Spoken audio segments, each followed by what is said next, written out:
Hey everyone, welcome to another episode of Dynasty Underdog. I'm your host, Uriah Dawkins. With me tonight, Billy Beeman and Jake Bloom. What's going on, guys? Not much. Excited to have Jake back here. I do think Jake. I could be eating some regretty spaghetti later on with one of these trades that went down. We'll see. We'll see what happens. I mean, I don't think it's that bad, but just the way I personally do things, I'm not sure. We'll see. We'll see how it stacks up. How you guys feel about it? But yeah, how you doing, Jake? Excited to have you back here. I am just excited that I heard the words regretty spaghetti. I don't think I've ever heard that in my life. You're welcome. Yeah, I feel It's pretty good. A first, thanks. Doing well. Sorry that I've been gone for as long as I have.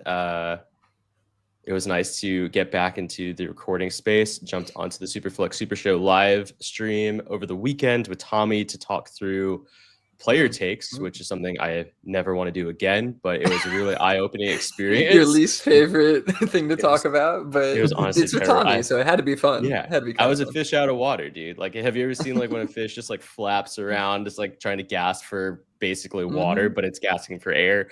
That was me with my player takes. They were bad. Anyway, very informative to everyone else about where I'm sitting on certain players, I guess. So that's helpful. But regardless, really fun exercise. Highly recommend. It's over there on their YouTube, so go check it out. I believe it's like Superflex City is the name of the YouTube channel. Just wanted to shout that out. Awesome. Cool. That sounds great. Yeah, it's funny. I looked at the show sheet and I thought we were thinking while Jake was gone, but he reminded me that we were not actually thinking. We're going to be thinking today. Today is like bring some thought to this show, man. There is. I'm running low, so I mean, I'll scrape some shit together. But no. I mean, I think these are some insightful questions, so I'm excited to talk about it. But yeah, why don't we hop into it, man? Cool. Jake coming off his fresh 2-week there vacation and got reinvigorated by going on the Superflex show. He has created a whole entire show sheet that I am going to let him go with. So what do you got, bud? Cool. Well, first and foremost, I have a PSA. I think this is probably coming late, but this is a good PSA for us to kind of digest and move forward with into most of our off-season windows. So I was listening to a few different podcasts, specifically team specific, one of which was actually the Giants Nation podcast, which features a lot of different beat reporters and journalists for the New York Giants specifically, where they have, the same host who brings on different folks. So one of the episodes happened to have someone by the name of Dan Duggan. He's with The Athletic and the New York Times, as well as a separate episode with Jordan Raanan. And Jordan Raanan, also with The Athletic, does his own podcast as well. Forgot the name of it, but regardless, they both kind of echoed the same thoughts about OTAs. And I really wanted to kind of just give this information to the listeners, but also just kind of be a little bit more transparent about what OTA journalism is more like than anything else. So I think the biggest thing that stood out to me that I wasn't necessarily super privy to beforehand was the frequency of when reporters are actually present to the actual practices, right? We're talking about once every 3 days they're there. So you're seeing players on their quote unquote day one that are potentially practicing with the ones who are now practicing with the threes on day 6, for instance. And it's kind of crazy how that alters kind of the perception of where a player might be. But I think one of the biggest things that they kind of allude to is, one, there's missing gaps within the narrative, right? Like they can't take anything away from things that they don't see. 2, their jobs as journalists are to drive content. So you're going to see from a lot of different journalists across the different spaces for their individual teams, the things that are going to be creating the most amount of buzz around their publication as well as the team. So a great example about this, and someone alluded to this actually in the Discord chat today, is that Shedeur Sanders is kind of owning a lot of the buzz around Cleveland right now. Like you're not hearing really that much about Dylan Sampson. You're hearing a little bit about Quinshon Judkins, but you're not hearing much about Harold Fannin. There's a reason behind that, right? Like there's a reason, because Quinshon Judkins and Shedeur Sanders are the key players that they think that the audience wants to care about. So you're going to hear more volatile stories around those players, regardless if it's positive or negative. But more often than not, you're going to hear positive. Now, with that being said, I think it's really important to understand like what they're doing. So they also like to talk about a little bit about team experimentation and does it translate? More often than not, it doesn't. So the things that teams are doing with the players, you seeing Dante Thornton, for instance, on more snaps than Jack Besh doesn't mean really anything at this specific time. But with that being said, there's a drum beat. And that's the biggest thing that I took away from what they were getting at is when you hear continuous drum beats, Aronde Gadsden, Dante Thornton, those types of players that are constantly being propped up as positive that you wouldn't expect to be because they don't have the narrative attached to them like a Shedeur Sanders or even like a Quinshon Judkins, who's an early round draft pick, an Ashton Janty. Like if a 4th round wide receiver or a 5th round tight end are going to be the guys who are going to be propped up by the PR sources or the journalists, there's a reason for it. And there's a reason why you're seeing so much of them. So I guess all of it's to say, don't buy into too much of what you're getting at or getting out of the content. More often than not, the super, super negative stuff is usually probably really overblown. The super, super positive stuff is usually also probably overblown. And there's something somewhere in the middle. But with that all being said, I think more often than not, the more positive related news should drive your interest. You know, the Efton Chisholms popping out of New England, listen to it. Take it as value, but don't think to yourself like Efton Chisholm is now worth an early 3rd for me to get into. That isn't what the narrative should be. It should be like, oh, I should have put in a waiver bid immediately, right? Like that I think is kind of the takeaway from everything that I garnered from those 2 different interviews. You guys have any thoughts about how we can make this actionable? What else we can take away from this? I mean, I honestly, I think you kind of covered a lot of it and stole some of my thoughts a little bit with Efton Chisholm, but no, because I listened to a Patriots podcast and it's, you know, what I realize is that you saying this now, a lot of these guys go to the practices, but they can only go for like 15 minutes, 20 minutes, and they got to come back. You know what I mean? You're not seeing what they're actually doing. You're only really hearing about it thereafter or seeing very early, like, or just a couple of reps or drills or whatever it is. There's some, you know, there's sometimes during the off season where you get to see like a full practice, but it's like only a week or 2 or whatever it is. And then that's it. And then it's, you know, like you're saying, they only see so much of them. They're only there every so often. And so they're missing some of the key components of what's actually happening. But I do agree, like, you know, when you're hearing this stuff about a guy like Chisholm, or even taking it higher just with the same team, but like Kyle Williams or Trevion Henderson, like the drumbeat on him has been crazy, like since day one. You know what I mean? It's not just like, it's like, and I know we're talking about lower end guys, obviously, which there's plenty of those on that roster to talk about with this, but yeah, I mean, I don't know, really actionability. I think you kind of covered it, right? It's like, you kind of have to be able to identify which ones are those actual kind of like candidates for, you know, these drum beats. But I guess like your point is getting into them sooner than later, right? Like I was on the Efton Chisholm thing, and this is being informed though too. It's like I listened to this stuff, so I was a little bit more keyed in than most people on that specific player. You know what I mean? So you have to be really dialed in and paying attention. But yes, if you can, you know, if you're dialed in and you're hearing all the camp news or you have good sources on that and you're like focused on it, you can get into these guys before everybody. And then to Jake's point, you're not getting into them for a 3rd, but you might be getting out of them for a 3rd. And that's kind of where I would say, you know, is the more actionable advice, because Efton Chisholm more than likely is not going to work out. You know what I mean? So you might want to get out of that profile more than anything, but it's good to have them on your roster, obviously, earlier and for cheaper. Yeah, I don't, you guys pretty much nailed it. Don't overreact to good news. Don't overreact to the bad news. Yeah, I think probably the availability to the media is maybe different across different teams. That's for sure. Based on the one team I follow, but yeah, I mean, they don't see everything, and you don't really have to act on everything. So I don't think I have anything else to add, though. You guys pretty much nailed that whole thing, except for the fact I think folks should realize, have fun with this information though, because it's all we got, right? So I don't really care if you're going to overreact to Dante Thornton if you're a Raiders fan, or you know, snagged him in waivers or whatever. Like, enjoy the hype for now. Like, but Dynasty wise, yeah, maybe trying to make some moves that Billy was alluding to.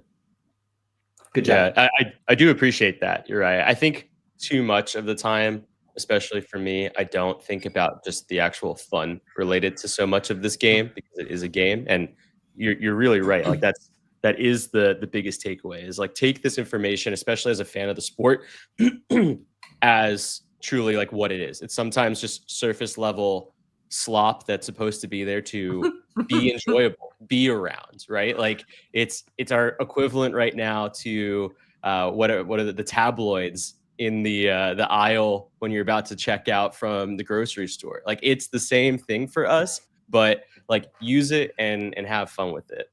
The last thing was yeah. Go ahead. No, please go.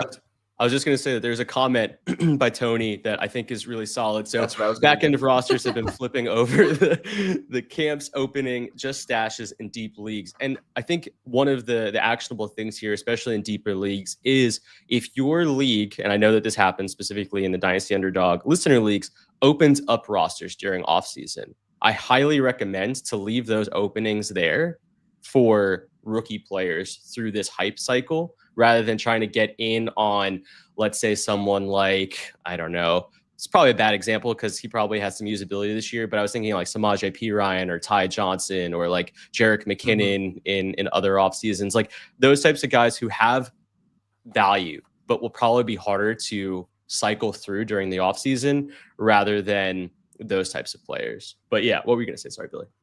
No, this is what I was going to put up. Oh, you, perfect. You kind of nailed it. But I was actually also going to ask, which just kind of leads to it, like, which she's saying like back end of rosters have been flipping over with camps opening, right? Basically saying that like people are getting excited about other players, whatever. Like, and we're mostly in deep leagues, right? So there's only so much of this you can do. Like, are you guys still in like a 35, or a 30 spot roster?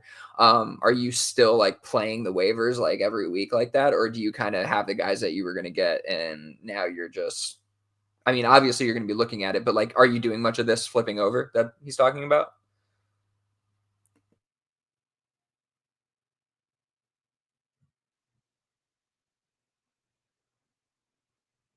You're muted. Oh, you're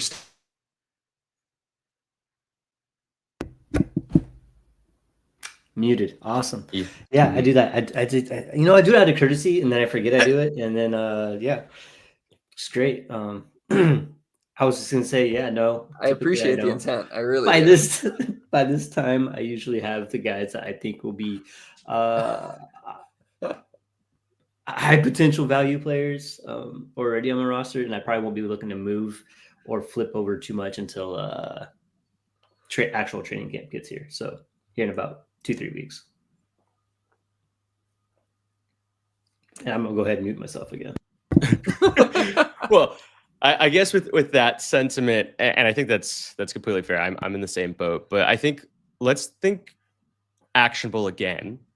We're seeing a lot of content getting pushed out, and I want to think of like how are we as not just people in the space, but also as Dynasty managers, how are we managing content? And when I say that, there's so much content out there that's saying like, what are we doing with must buy lists and must sell?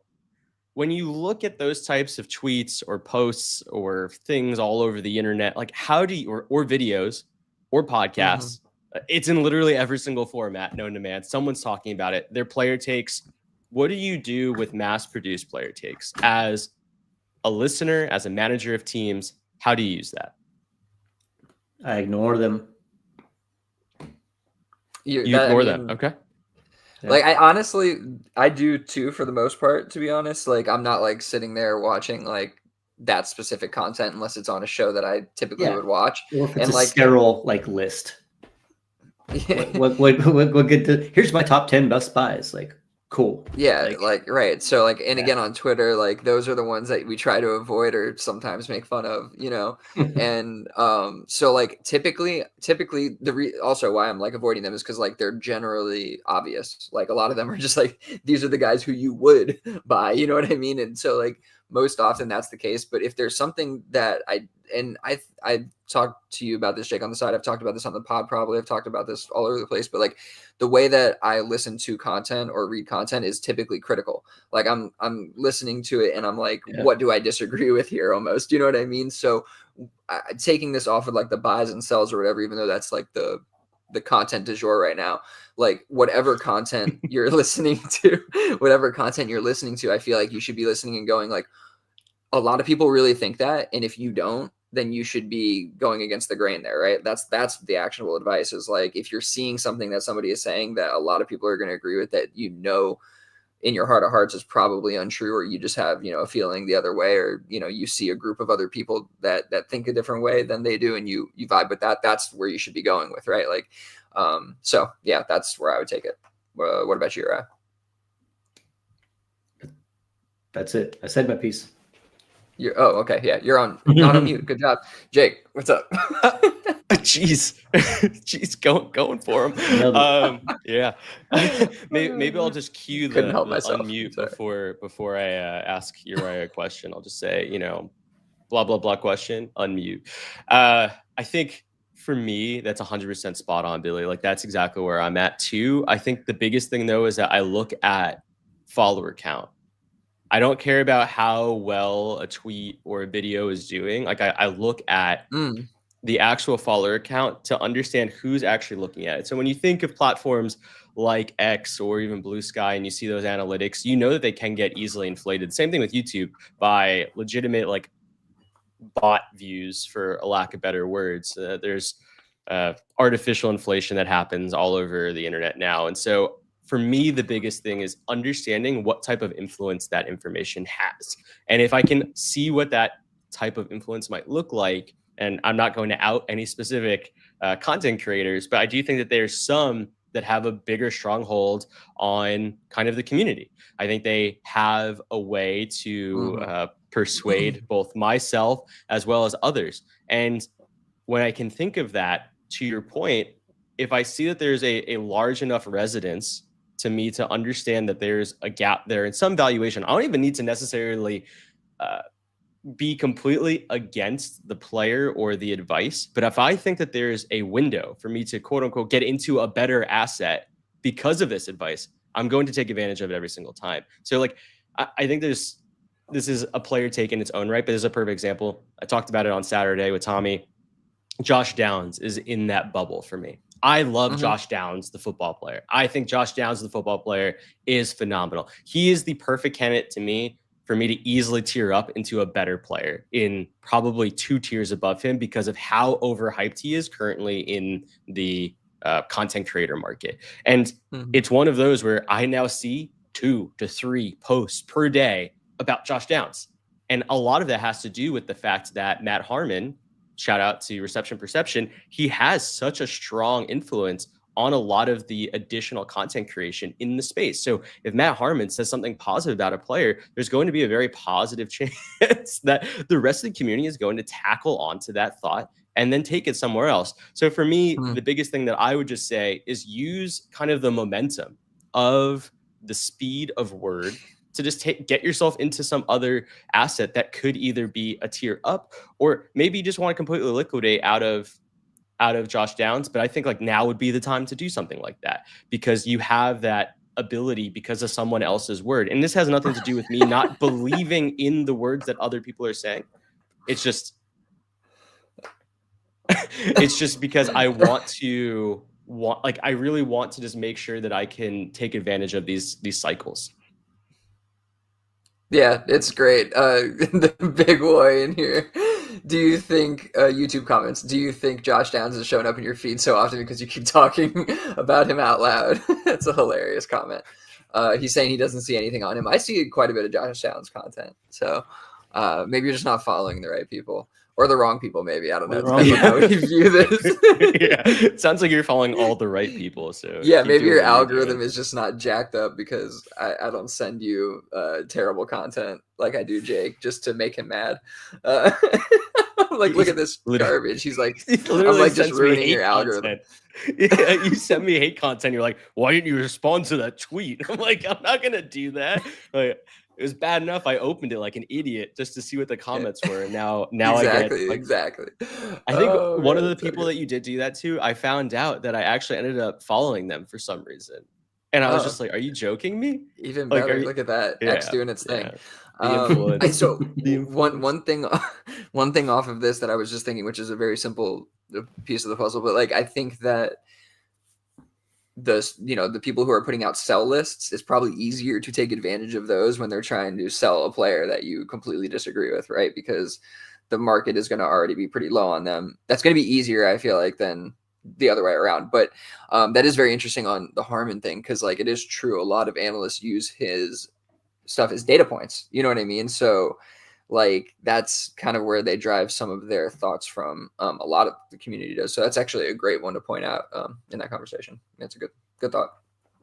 Cool. Well, I guess I'm going to be running this. It's weird, but let's jump into the next one that I happen to also create. It makes sense why I'm doing this. So trade value facade windows. I'm obviously not the I'm liking this. This is great. Wait, did he freeze? Oh, it's even better. Oh, yeah. I mean, sure, blast me when I'm on mute. This guy's stuck. No, hold on. Let me text him that he's on mute. We can get into the conversation, but let me text him. Are we still back? Oh, wait, not me. Oh, there you are. I was going to text you. My internet died. My internet literally died. I don't know what happened, but I'm back. That's amazing. That was so perfectly timed. The timing is great. Yeah. When did it cut? As soon as you were like, I'm not the person. I'm running the show. Man, I love technology. That's amazing. Okay. Oh well, my God, dude. And I love it. This is exactly how I want the show to go. So continue, please. This is great. This is why I don't host, and this is why Uriah does. Clearly, out in the boonies has way better internet connection than I do. It's not great. So. Jeez. All right. Sorry about that, everyone. Trade value facade windows. It's not the prettiest of names. I'm not the creative guy who comes up with the nomenclature for all of these amazing segments. That's all on Billy. So shout out to him. But this time I came up with it, so I do apologize.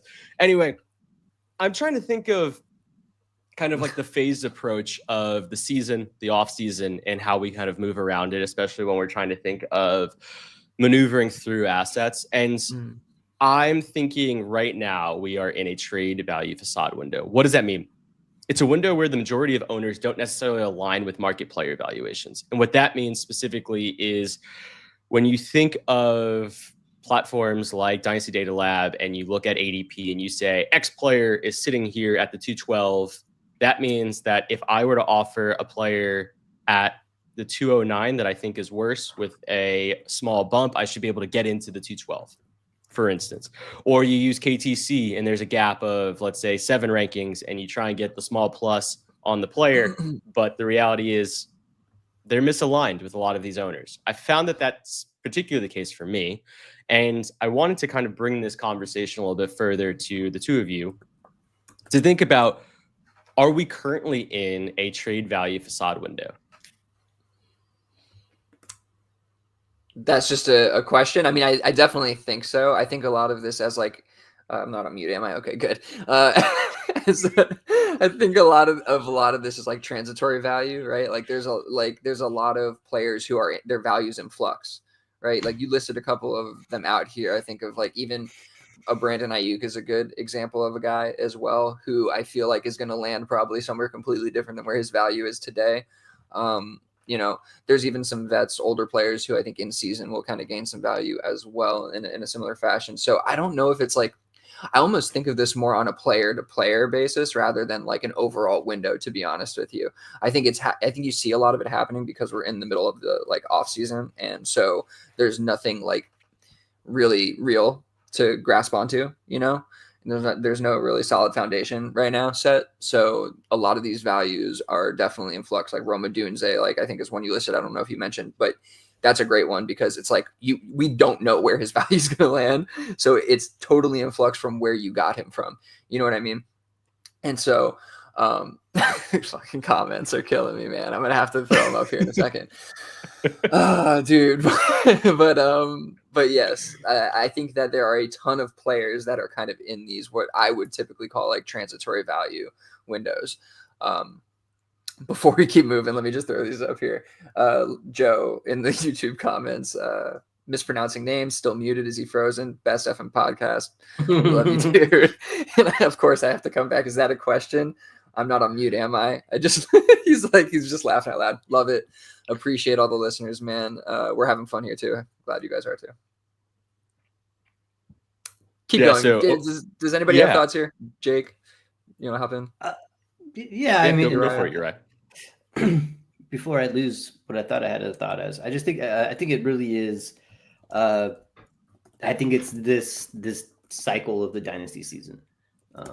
It is kind of what it is, right? So then we have, I think, especially probably in the running back market more this year, probably every year, but maybe heightened this year, where you have your aging vets, and then like the incoming rookies, or even the guys that we were kind of hot on last year. Your Jalen Wrights, your Marshawn Lloyds, your Trey Bensons, and stuff like that, and really the vet running back ahead of these guys, we have this optimistic lookout or feeling for the younger guys, like, hey, these guys are aging out, let's get out. So like with that kind of like unstable thought process of like wanting the new guy to hit because the new guy's going to be with you a little bit longer, or you could sell him what or not, but you still have like, okay, Josh Jacobs, he might be good for another 2 seasons. Aaron Jones might, we've banked on these guys like fading out that haven't, James Conner, stuff like that, Derrick Henry. And so I think just with having that unstable emotional attachment to these players based on the guys that you're rostering, specifically the rookies behind the guys that we're hoping fucking die, that's going to create this market value instability, the broken trade value window. And I think it's really probably more, it probably stands out a lot more with second year players behind aging vets. And I think that's probably, at least that's how I feel. I think there's probably a lot there. Yeah, I think you unpacked a lot of what I didn't even think about when I thought of this question. So like truly shout out to you, Uriah, because I think that's a really good breakdown of additional value to be had. I did also want to talk a little bit about, once again, content creator impact. We think of a lot of the off-season content creation, both within, YouTube as well as on Twitter, etc. And a lot of folks do try and heighten the idea of not trying to push too heavy in the offseason, especially now, to be making moves for teams that you don't really know where they're going to land, right? Mm-hmm. And that's why I brought up the idea of roster construction murkiness as well as league composition murkiness. And that kind of ties into what a lot of the feedback that I'm getting from other owners is. It's like, oh, I don't know where I'm going to kind of sit this year based off of, either simulations or whatever it might be. I don't feel comfortable sending my 26th first or my 27th first for that asset, or I don't feel comfortable going all in on an elite player and breaking down my depth because I think that depth might be actually more valuable. Like, that type of ideology seems to be even more so in the present this offseason than I think I've seen in past. And I don't know the content creators by name. I don't know who they are, but I do think that there is more of a like universal thought process there that I haven't seen in the past. And it's interesting to me, and maybe I just haven't been aware of it because this is maybe a window that I've maybe just been more quiet in myself, but now trying to be more active. This feels like a time that I want to try and break that. These fucking comments are killing me tonight. I want to break that, and I want to. I want to move forward with the idea of how to kind of actually make moves happen, regardless of like what the, I guess, top level value looks like on those trades themselves. Jake trying to look up at the sky so he doesn't laugh at his comment. Got there, bud. Oh my god. Oh my God. Okay. Post it on the fucking screen, man. Just do it. Just post it on the Hold screen. on. Okay, Jay in here. Jake giving second year grad student vibes. He's here to grade your papers and make patronizing comments. Oh Spot man, on. Spot on. I mean, completely threw me for a loop there. Holy crap. Can you give me kind of like the TDLR on that last bit, please? Yeah, I think that it's an uphill struggle right now to get deals done, but I think this is the perfect time to kind of force it, you know? Like, I think we'll talk Fair about enough, it later, but I think that your trade in DU2 is one of those forced trades that might end up actually having better impact for your roster moving forward. And like, that's kind of what I'm talking about. Like, that isn't a trade that I would make personally during this window, but I think that doing it actually now might make the most sense for your team. And so that's all I'm trying to get at is like, I think the facade of the value is there. You have to technically lose trades right now to actually get better value out of the trades moving forward. And we'll talk through the actual trade later. I don't want to like jump shark here because it feels like I am after I'm thinking about myself as a second year grad student. But like, I really need to just like hone in on, that's what I think the actionable advice is. It's like, take the loss now because you know that you will realistically win moving forward. Yeah, no, thank you for reeling us back in there. I actually, I agree with that. I actually think I wrote this down somewhere, but this last week or two has been like almost a really slow time in like the dynasty space for just like action.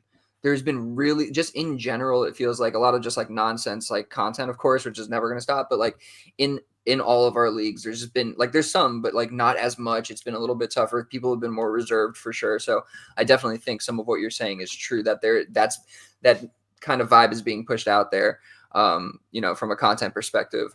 And so yes, you need to lose some trades now to win in 6 months. And that's what I was trying to do in that. So we'll talk about that in a bit. So yeah, that makes a lot of sense. Good stuff. Where do we want to go from here? Yeah, I was just going to say, I think the last open question to both of you is like, are there any players that you're specifically targeting that kind of fit into this narrative? And I'll throw out a couple of examples, but the first one that I'm openly targeting is David Montgomery. I think he's kind of like fallen by the wayside and value-wise has gone down this kind of space where a lot of people are fearful of what the post-Ben Johnson realm looks like in Detroit. You can even probably say the same thing about Jared Goff as a quarterback value.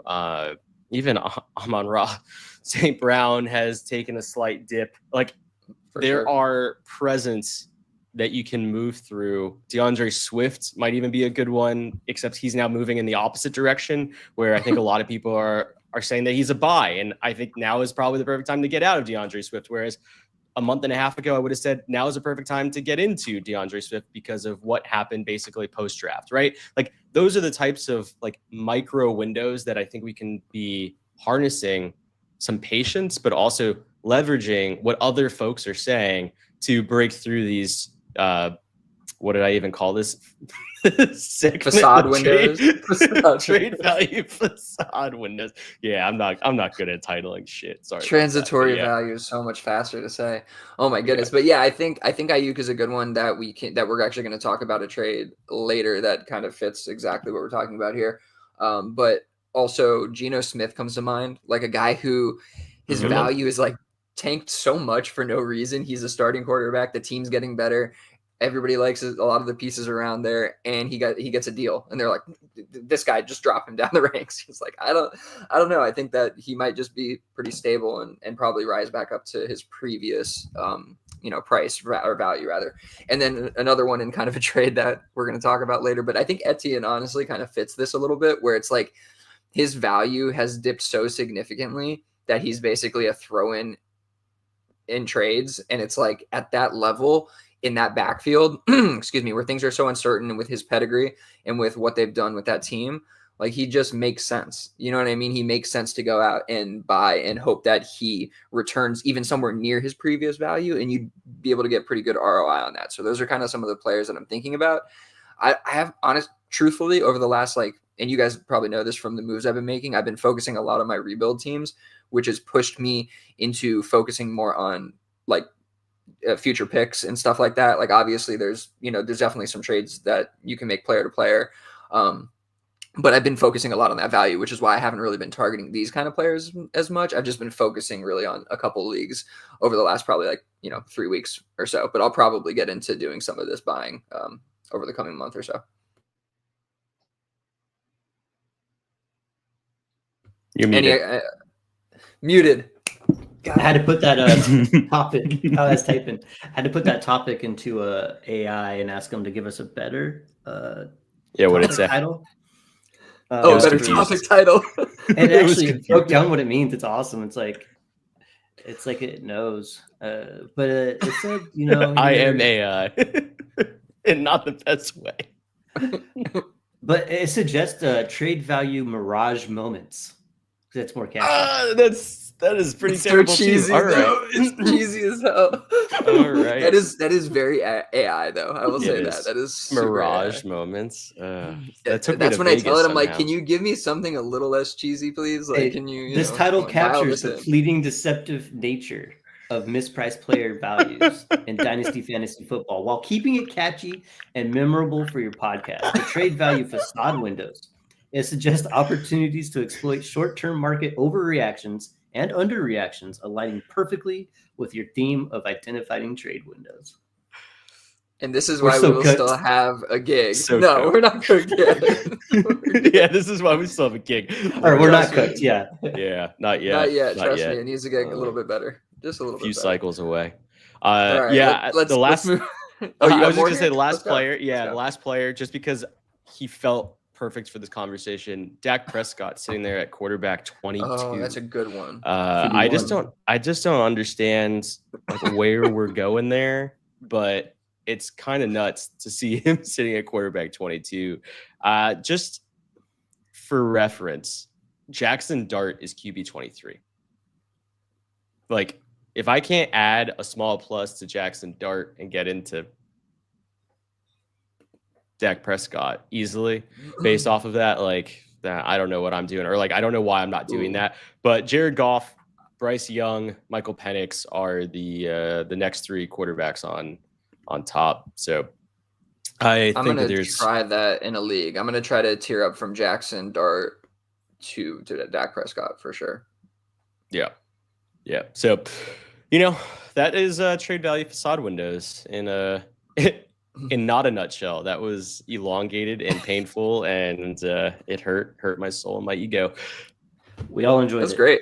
I had a great time. I'm having a great fucking time. I don't know about you guys. But... Sweet. All right. Going into our next section, we have startup methodology. This came from me listening to actually a few podcasts about startups, folks going through the process of their own startup, talking through it, being incredibly raw, which I really appreciated, but it also made me think about just kind of startup strategy as a whole. We're still technically in a startup window, so I thought that this was still applicable to some listeners who are going out there and having their own startups at this time. When a player you don't want falls further than you think, or falls behind players you don't think they should, are you more willing to acquire even if the profile isn't a fit? And this is an example based off of, like I said, someone had openly stated the fact that X player fell to them at a certain pick where they thought that they were a value, basically, but they didn't actually want that player. Like, they openly admitted to it. They're just like, this guy fell in my lap. I didn't want them at, let's call it the 303. And I just had to buy, or I had to acquire. Is that something that either of you are willing to do in a startup? Yeah. Go ahead, Yura. Is there an example of of an asset that you can think of? The only reason I said was DU5 was Kyle Pitts. I've never once really said a nice thing about Kyle Pitts on this podcast. From the very beginning, his rookie, from when he got drafted, what it was productive. We did a whole tight end study. Billy and I both have, I think maybe more than once, just proven holy crap, this guy's got, and he did have a phenomenal rookie year. But I think he's a little more injured than people think. but I think I got him in the 11th round, and I hadn't selected a tight end yet. So I just thought it was a pretty good bet getting him literally, 9 rounds later than you're able to get him a year or two before. So at that point in time, it's like, yeah, like if I wasn't going to select him there, he's probably going to get selected by somebody else for the exact same reasons I selected him. Obviously, there were no Kyle Pitts truthers in that league because he probably wouldn't have lasted until like the 11th round. So yeah, I have done that. Probably the smarter move is to try to shop that pick, especially if it's sitting at like, hey, this guy's well below ADP right now, or nuts on ADP. Like I think probably the smarter move, instead of ending up with a player that you don't really want on your team, is to try to shop that pick. But yeah, I definitely have. I think there's value in doing that, especially like Scott Fishbowl, where you're watching ADP. Like you see a guy drop, like this guy's consistently gone 16 picks sooner, and he's sitting there. Well, there's probably a reason why 2,000 other teams have taken, on average, this player 16 picks earlier. But for whatever reason, this league that I'm in right now, they're not valuing that player like that. So I believe you can't just throw ADP out the door and say, hey, I don't like this player, even though like technically based on consensus throughout all of our platforms, this guy's a value. Sometimes you just don't have to act like you're smarter. Just kind of take the value. So yeah, I do it. Yeah, I mean, I think I try not to for the most part, because what it does is it puts you in a position where you tend to want to do extra work to like get out of a guy, or like you put yourself in a position where you're like forcing something sometimes, right? You're like, I really don't want this guy on my roster come whatever the season because I think, he's old and might be injured, whatever it is, like something like that, but and also typically like the reason you do that is you're like, wow, this guy probably has more value to other people than me. I should still take him. But to Uriah's point, like if he's falling that far, does he really have that value that you're kind of thinking about? And again, it's just one of those things where it's like, there's a limited amount of people you can trade with. And if the majority of this league doesn't want this guy, it's going to be a tough task to get out from them. So it's like, if you don't like them, don't put yourself in that position. So for the most part, I don't do it. I do think to Uriah's point, like when it goes that far and there's the upsides there, it's like, why not take that kind of shot? So I understand that too with the Pitts scenario. Looking to DU5 actually, though, as an example and putting some more context around it, because I do think it's far more nuanced than like yes or no. I took Josh Jacobs in like the 5th round of that. Yeah, the end of the 5th round, both because I felt like it was a value. I don't really like Josh Jacobs. I think that there's definitely reason to be concerned. Workload last year, all that stuff about this year. But in that league specifically, the way the scoring format works, he could be, if he hits again, he could be an extremely valuable player. So it just made sense to me, even though I don't like him in that format, he's even more valuable than a normal format. And I think if that hits and I still want to get out of him, I just think there's more opportunity to get out of a player like that because of the specific format in that league is kind of my point. And he offers so much upside to my own team because I am competing. You know what I mean? So when you add more context to it, I think there's some scenarios where you would take a guy you don't completely, believe in. But 95% of the time, I'm probably not doing it. What about you, Jake? Yeah, I don't want to echo the same thoughts because I think you hit where I was going is like if the player's dropping so far off ADP, especially in dynasty format, you're now acquiring an asset that the league has openly stated basically we don't see at ADP, right? And now you have to fight an uphill battle, especially the earlier in the draft. I think, where Uriah ends up getting Kyle Pitts, that's totally fine because you're not really giving up as much value around him. But for instance, in this particular scenario, the individual gave up the value pretty early on in the draft for an asset that they don't particularly like, just to quote unquote have the asset, right? And that is just something that I don't think I can particularly swallow myself. I also did want to hint or allude to, I really do agree with Uriah's point when talking through the Scott Fishbowl ADP. I think that's really good advice, specifically in redraft formats. Like, I think that that's exactly where you go. There's a reason why those individuals exist where they do in ADP. So take the value there where you can. It's the same thing of like when people are trying to bet against Vegas on specific player props, like end of year player props. It's like, just go with what the actual evidence is going to show. And it's like, I don't need to fight Josh Jacobs at, 1250 over under. Like, sure. Like, oh, even if it's slightly under, cool. Yeah. Josh Jacobs at 10 touchdowns. Okay, cool. Like if they think it's at 9.5, fair enough. We'll go with 9. Like Yeah. these just aren't the battles that I'm willing to battle with. But yeah, I think you guys hit that out of the park and covered it from all different sides.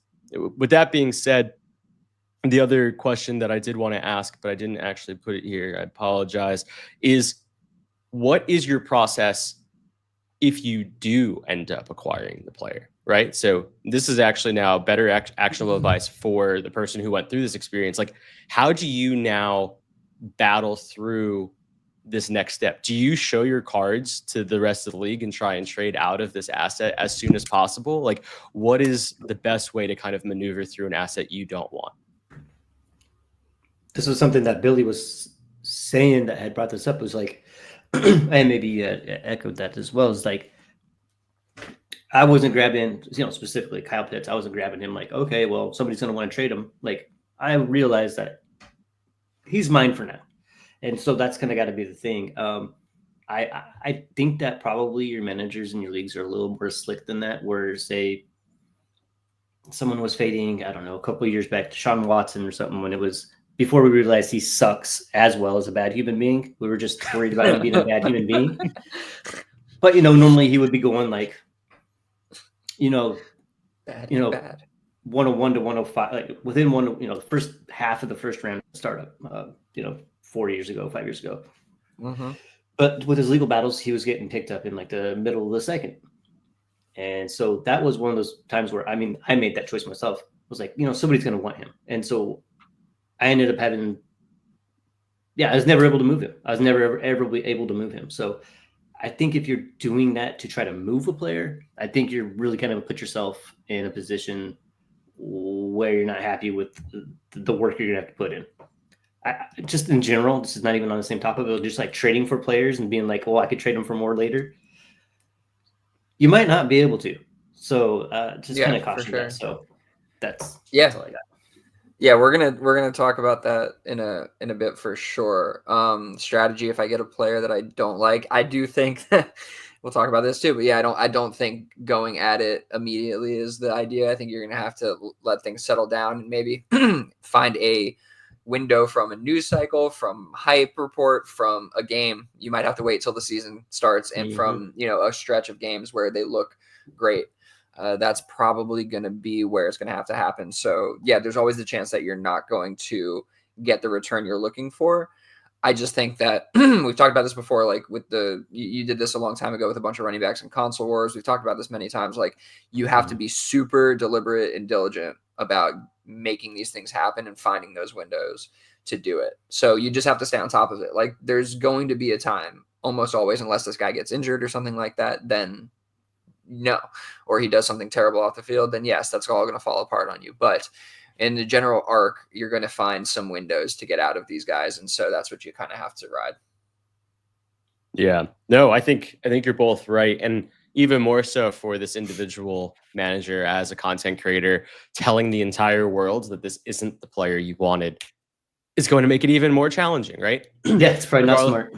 It's going to be probably even more difficult now because other analysts in the content creation space are listening to your work. They want to see and hear that episode that walks through the entire startup. So now that they know that you didn't want your 3rd round pick, guess what, dude? Like, you're probably stuck with it. And I think this is one of those things where knowing kind of your audience as well as your league mates is really important before you decide to make decisions like this. And one of the reasons why I personally wouldn't, when you have, maybe a public sleeper handle or some type of public persona in general, like, for me, I think the best way to go about it is, if you are going to be in the content creation space, have multiple sleeper personas so that you can, accurately move through these things in a little bit better of way, so that individuals, especially your listeners, aren't seeing everything that you're doing on a regular basis.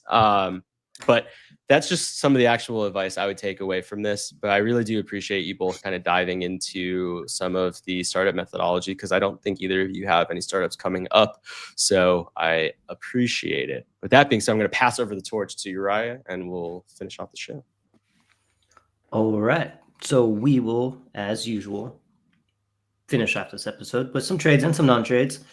Been a while since we had some really good non-trades. Those are just as important as the trades, I think. So let's send out more offers and get more rejections. All right. So in Dynasty Underdog Listener League 5, we had Brendan Ayuk, who was untradeable in the NFL, apparently, because he couldn't walk for 10 weeks, he said, after he had surgery. Brendan Ayuk and a late 26th first for Garrett Wilson. Yeah, I think it's a great trade. And when I say that, go ahead, Uriah. Go ahead. I was just saying, yeah, it's a good trade. I think just on face value, I'll go with the Garrett Wilson here, but. Oh, okay, fair enough. Yeah, I mean, I think Garrett Wilson's a great asset. I like the idea of getting into Ayuk and a 26 first for Garrett Wilson. I just don't think the situation's super stable with Fields, and obviously he's a young player, so he has, a long runway for sure, but just a lot of instability and uncertainty there. And so you have some of that with Ayuk, of course, and the injury, but I was talking earlier about him being one of those pieces to kind of get into, because I think his value is going to land a little bit higher than where it is, potentially much higher. And you get that 26 first. So, yeah, I like it. And especially, I mean, I don't even know if this is like competing, not competing, but especially if you're not competing, you can definitely handle waiting for Ayuk. So, yeah.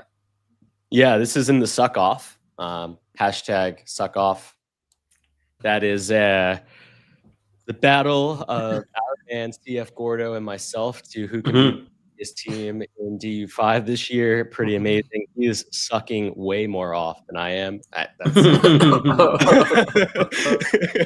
And he's doing a great job.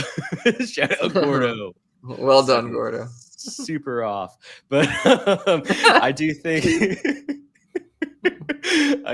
that this is like such an intelligent move on his part. I had a whole debate with Lapisaurus. I had a whole debate with Lapisaurus on the side. He DM'd me and was just like, that was an interesting trade. I was like, yeah, it was fucking genius by Gordo. He basically just got into an asset that's going to score him 0 points for the first 6 to 7 weeks. And then, we were talking about like what that first looks like. And honestly, like in the reality, it doesn't really even matter that much, because I just don't see Garrett Wilson probably hovering as a true wide receiver 1 this year. And now you're going to have basically 3 out of his first 4 seasons outside of wide receiver 1.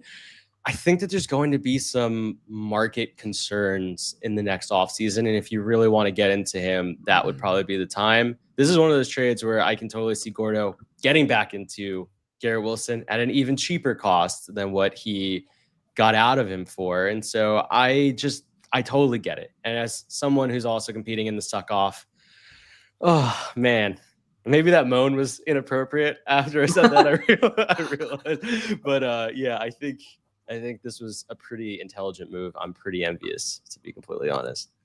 It's a PG-13 pod. It is. It's really hovering around NC-17. Yeah, I was about to say a little bit more of that, but I will say, like, when you add context to trades, it always helps, because like that makes a lot more sense too, right? Like he's both adding more capital and increasing his own the value of his own capital. So very, very good move there. All right, moving on. DU2, Dynasty Underdog Listener League 2. We got Zay Flowers and Josh Jacobs for Rome Odunze and Etienne. Have at it. You're first. I wanted to be the voice of dissent here, but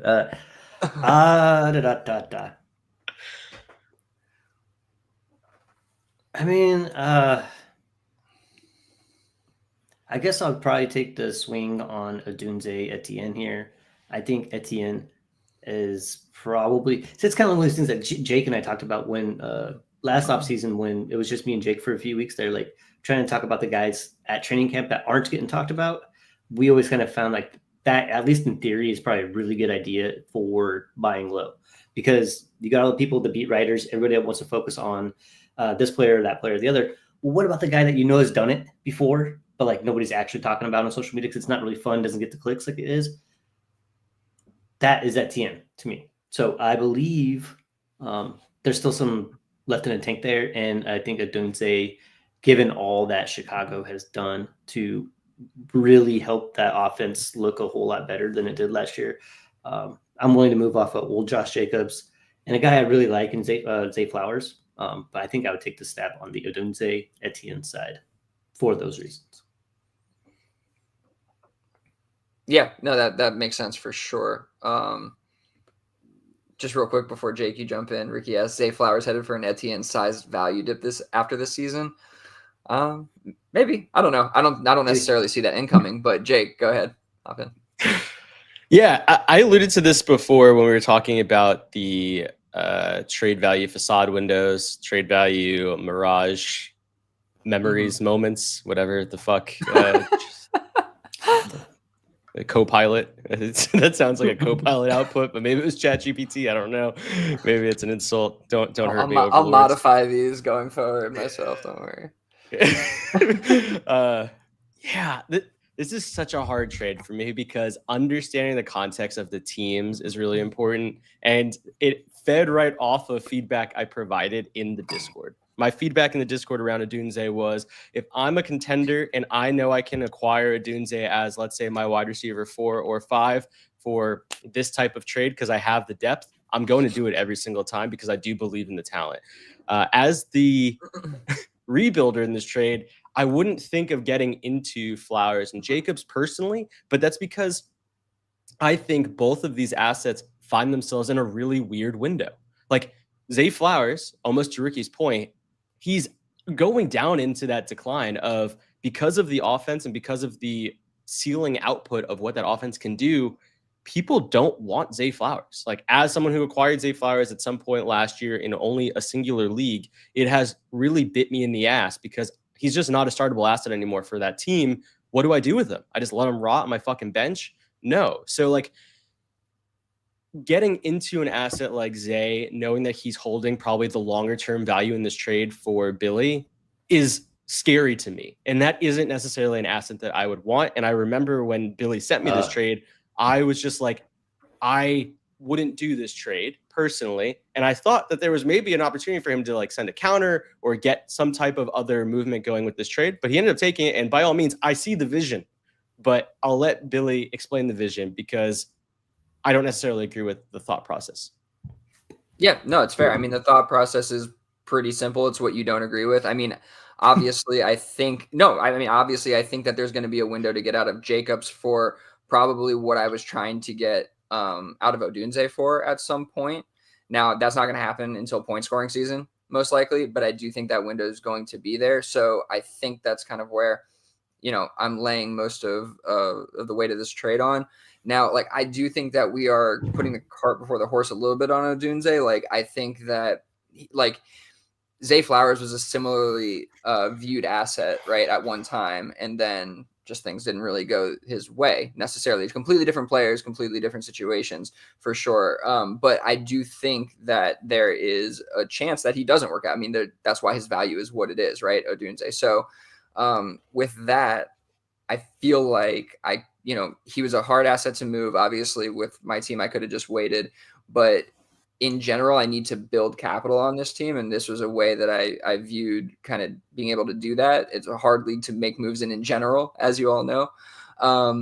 The kind of last bit of this here, which would be like the counter position. I honestly think that he put me in a tough position because like he sent a trade that was pretty much like tipping the scale already. You know what I mean? And so it's like, how much more value am I going to extract and just not get anything done? You know what I mean? I really don't think that there was much wiggle room there, to be honest, and with the position of his team. So at some level, like this was a team where I basically said to myself, I'm like, I'm going to take some risk here and try to make a move on this because I need to make moves on this team. And that's what I've been doing. I've been able to kind of do that over the last, month or so.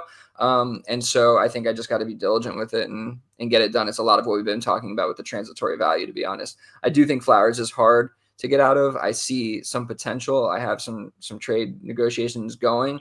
But it's going to be kind of probably a package deal. It's going to have to be a package deal to kind of get the value I want out of those players. So, and when I say that, I mean like Flowers plus something for something, or, you know, Josh Jacobs plus something for what I'm actually looking for. So that's probably what it's going to end up being.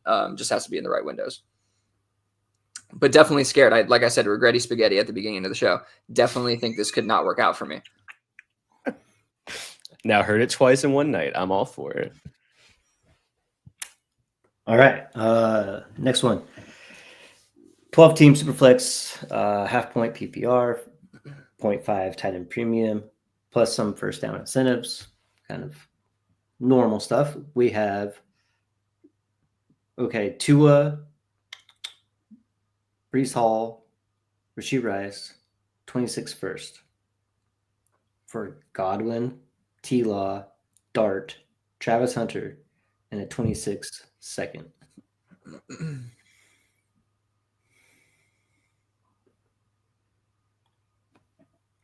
I just off the top of my head,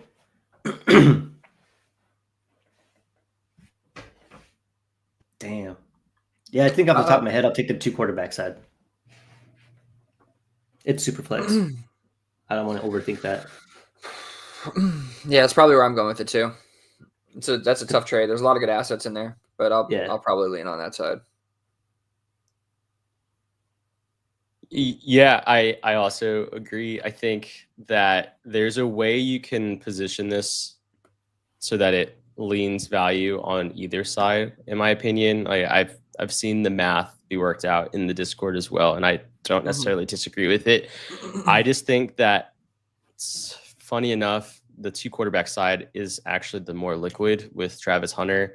And it takes on a little bit less window risk because of players like Tua and Brees Hall specifically. Those are the 2 that are standing out to me.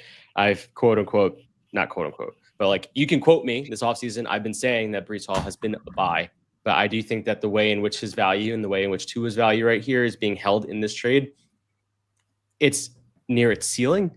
And that's, I guess, just like my general concern. But truly, this is like one of those trades where I think you can go on either side and see how it's kind of like league dependent or team build dependent. And I see the value. Like, personally, from a starting lineup perspective, I probably by end of year, I'm going to hope for Tua's ceiling points, Brees Hall ceiling points, and Rice's ceiling points over what those other 4 assets probably can do. And I get a first on top of it. So like, I totally can see from a contending perspective wanting to get in on that side. Plus you get the liquidity in that 26 first.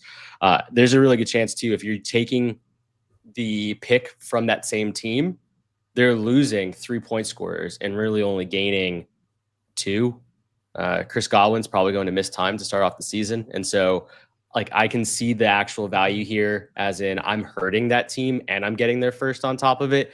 The other context I did want to add, it's a little late, but I know the owner who did this trade openly said that this was like a post-startup trade that they wanted to basically make to, for lack of better words, fuck the league up, you know, change a lot of the market dichotomy and how people are valuing players. And I think that this is a beautiful way to do something like that. One of the biggest things that I think you can do is kind of misconfigure assets like this in a trade that has 9 assets in total. So by doing so, you almost kind of devalue quarterbacks in a way where maybe someone else can, or yourself, you can get into another quarterback, given that Trevor Lawrence and Jackson Dart don't necessarily look like their peak value in this trade.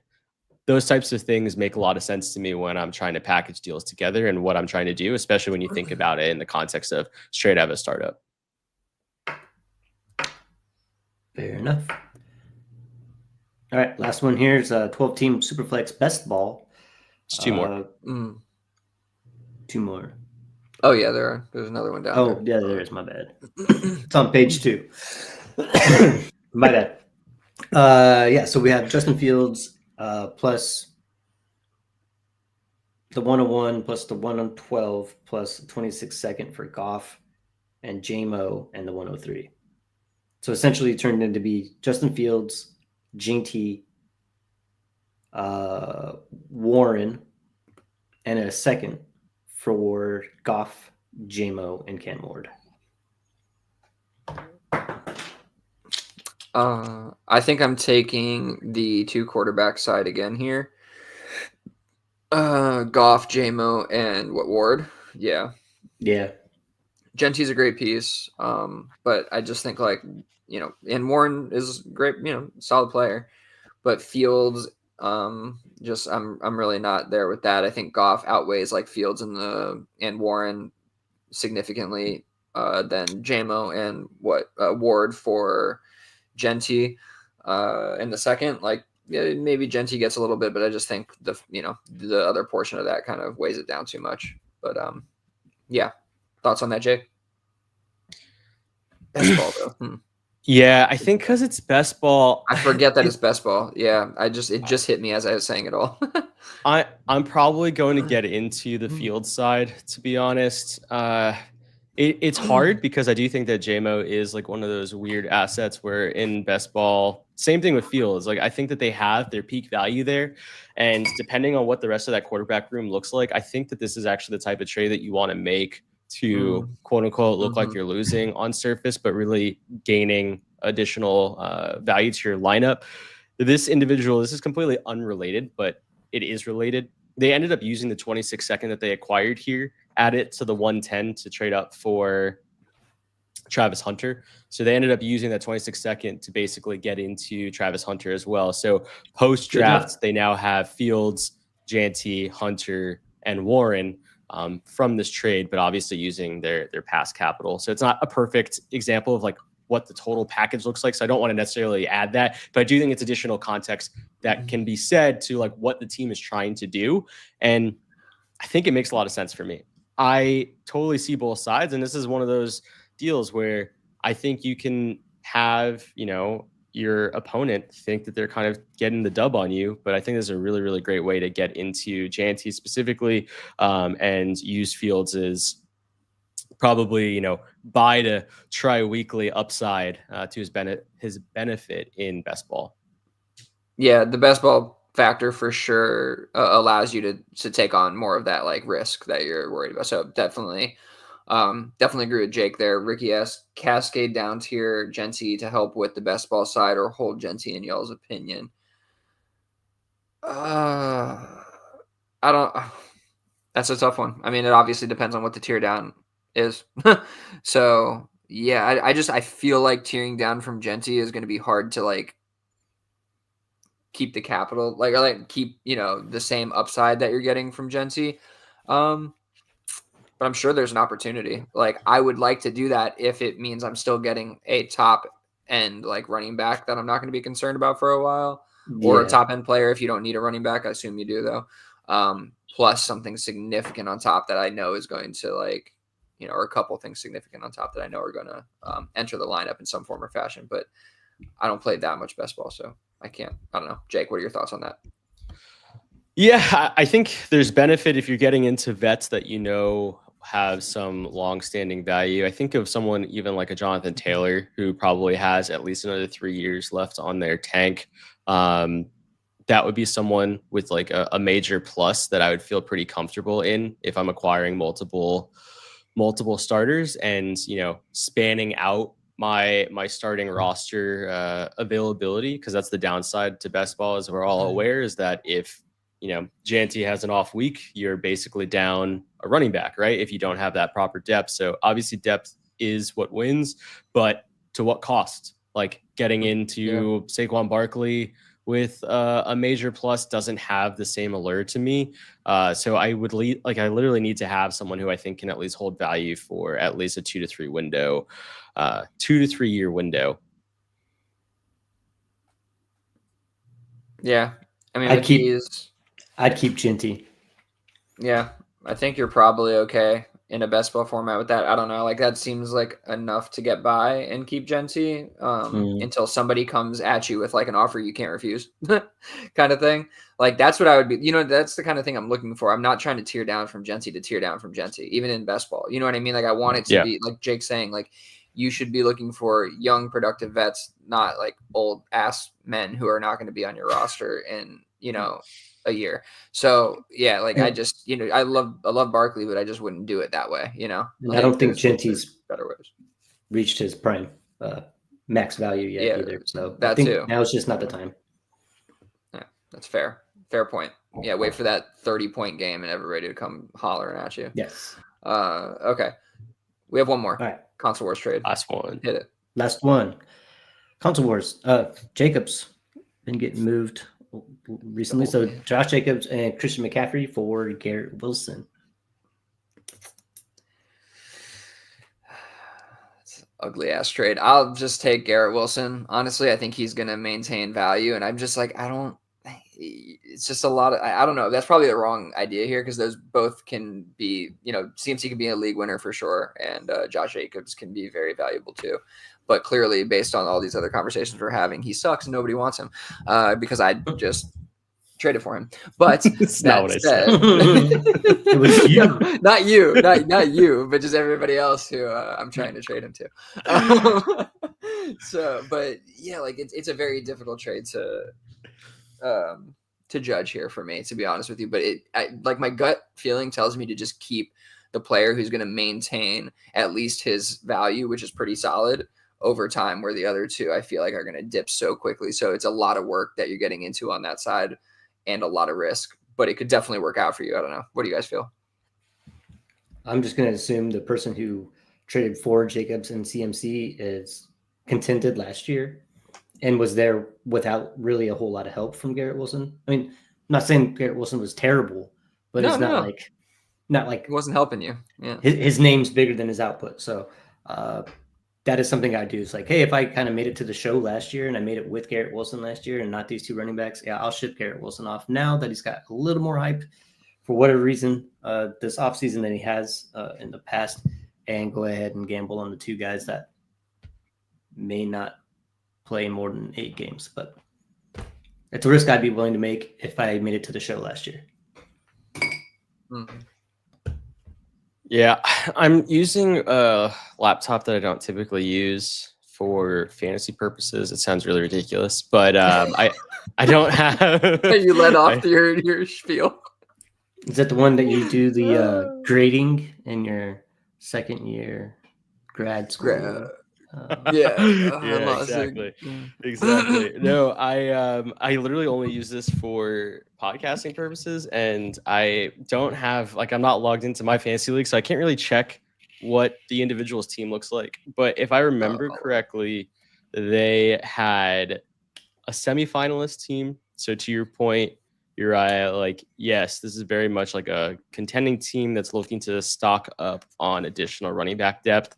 I was looking a little bit into some of the warp curves, and running backs surprisingly do hold a little bit more value.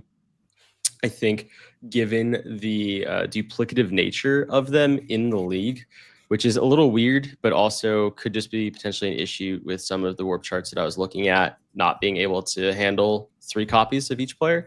So that being said, the team that acquired the running backs is basically May, Purdy, and Smith as the quarterbacks, Chase Brown, Jacobs, Mason, McCaffrey, Mixon at running back, and then Mike Evans, Nico Collins, T. Higgins, Drake London, Rashee Rice, Amon-Ra. So there's no real need for Garrett Wilson there, I guess, is the way that I would see it. And I get the value of trying to add probably 2 additional running back starters to a relatively weak running back room. And it's a league where you only have to start 1. Correct. You only need 1 good wide receiver, or I guess 2. Right. Same with the running backs, but I mean that matters as well. So definitely. And he was traded to a team that was an orphan, just got picked up, and they've gone basically straight to the trash bin tossed out all their olds in with the new, either draft capital or younger assets. So I think that this trade made sense on paper to both. But Billy, you have an additional comment? Why do you say that? I mean, I do, No, but why do you you say moaned? You like moaned awkwardly when I. Oh, awkwardly! Wow. It wasn't arousing. It wasn't as awkward as your previous moan when you were. Mine was talking intentionally about the timed. suck off. Yours sounded not deliberate. Oh. Is there a man behind the curtain? No, I mean, like, okay, so I mean, I agree with what you're saying for sure. Like, the context definitely makes sense. Definitely more than enough wide receiver help, I guess, to navigate. And I understand getting into the assets. I don't know if this. I mean, these were both orphans. I don't think this team was in the finals last year. I just like, if that doesn't work out and you're not in the finals this year, I feel like you're going to not feel great about that move. You know what I mean? Like, you're going to have a couple dead assets on your roster when you could have had Garrett Wilson. I would just have traded Garrett Wilson for something else personally, like a couple different assets. I know that's not always perfect, but this is, 36 team league with a ton of people. So you have options. I've definitely made bad trades before. I'm not saying this is a bad one. I'm just saying, like, I've made trades before and it, for whatever reason, but like, I just think that there was something better to do here with this asset is kind of my point at the end of the day. That said, like, again, there's a ton of value in those two assets if they play all season long. And Laphosaurus, there should be a recurring segment called Moans and Groans. It's actually pretty funny and pretty good. Like, that could work out. Oh my God. This is unbelievable.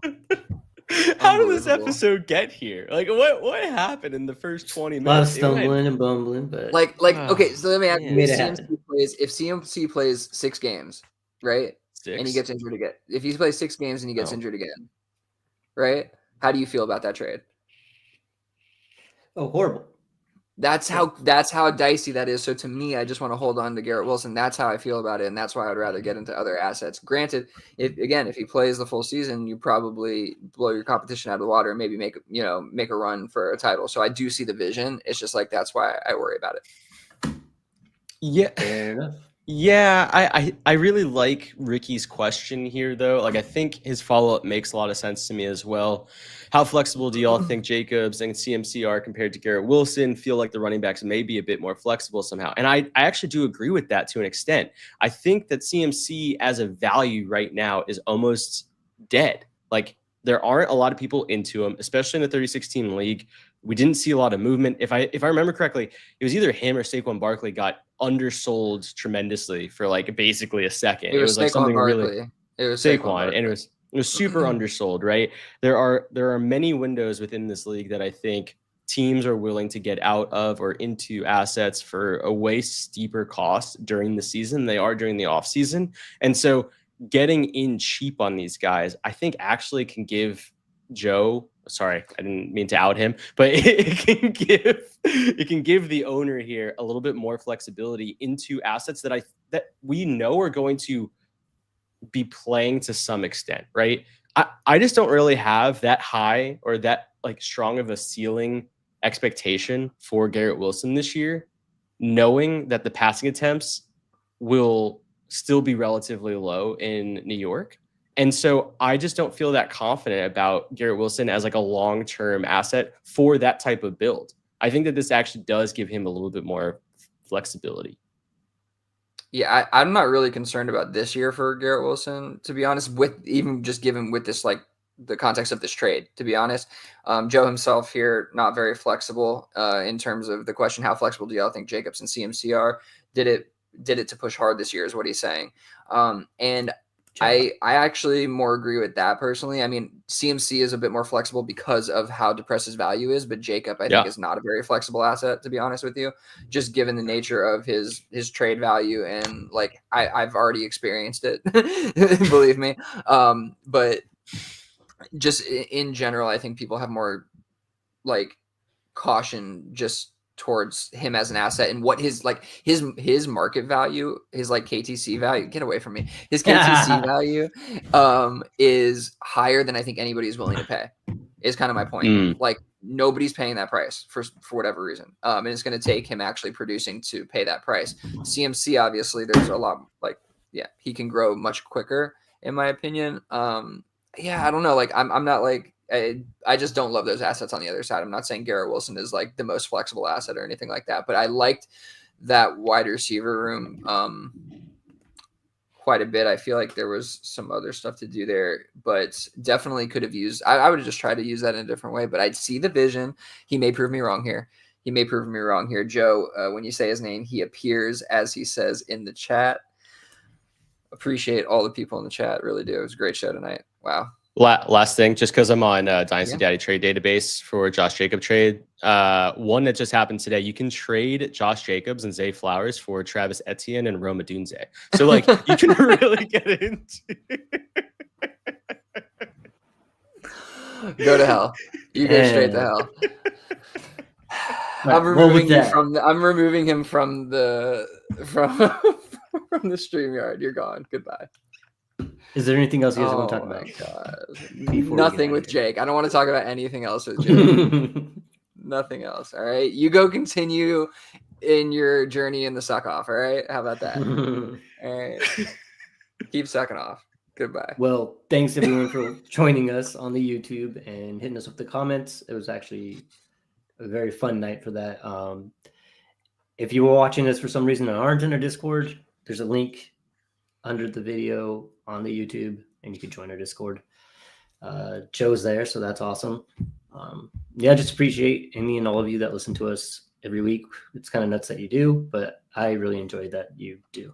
Other than that, I got nothing else. Have a good night. I'm not making any more trades with the big boy. No more trades. Night, everybody. Peace out. Love y'all.